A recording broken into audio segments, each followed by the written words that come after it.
I was standing in the bakery aisle of a grocery store, holding my dad's favorite chocolate cake in one hand and my mom's favorite apple pie in the other. It was Christmas morning. I called Mom, expecting her to make the decision for me. "Which one should I bring?" There was silence, not the normal kind of silence, the kind that makes you wonder if the phone is still connected. Then Mom finally spoke.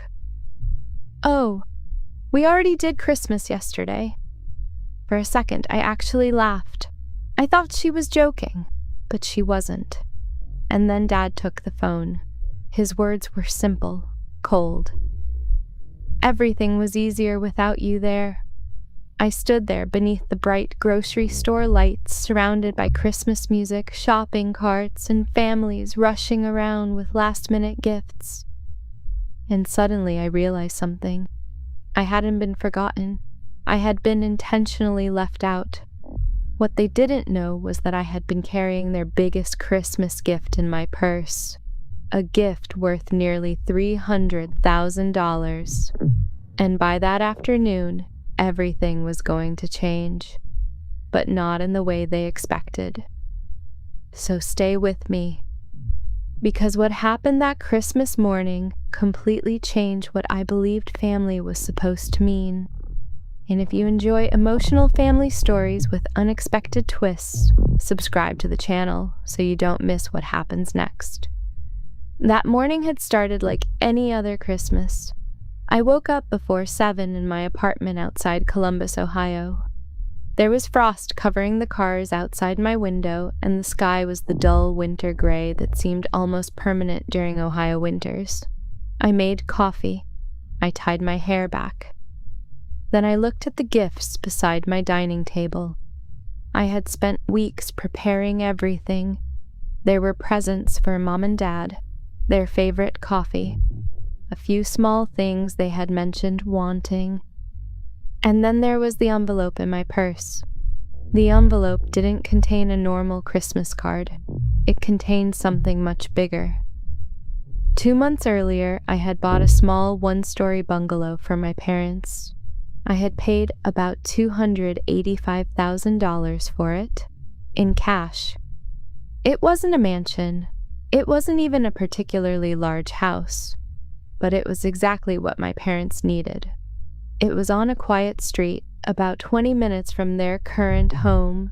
It was close to Mom's doctor, close to a grocery store, and there was a beautiful park nearby with flat walking paths she loved.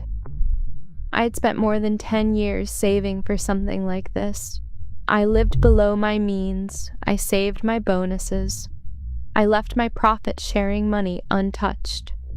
For years I told myself that someday all that sacrifice would become something real. And finally it did.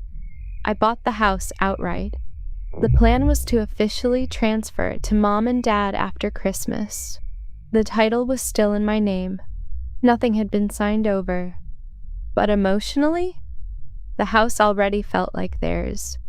I had taken them there twice. Mom had walked through every room with a measuring tape. She talked about curtains. She planned where the dining table should go. Dad had already chosen a corner in the second bedroom for a reading chair. He laughed and said he was finally getting too old to pretend he didn't need one. Watching them plan their future there had been part of the gift. I imagined their faces when I handed them the keys. I imagined Dad joking about the backyard. I imagined Mom decorating for their first Christmas there. I thought I was giving them a home. I didn't know I was about to take that gift back. You see, I had always been the person who kept our family together. Nobody officially gave me that job. It just happened. I remembered birthdays. I made reservations. I bought separate desserts when Aunt Marissa couldn't eat certain foods. I knew everyone's schedules. I knew who was vegetarian. I knew which relatives weren't speaking to each other. I arrived early. I stayed late. And whenever something went wrong, I fixed it. For years, I thought that was what love looked like. Being useful, being dependable, being the person everyone could count on. But over the last couple of years, I had started noticing something.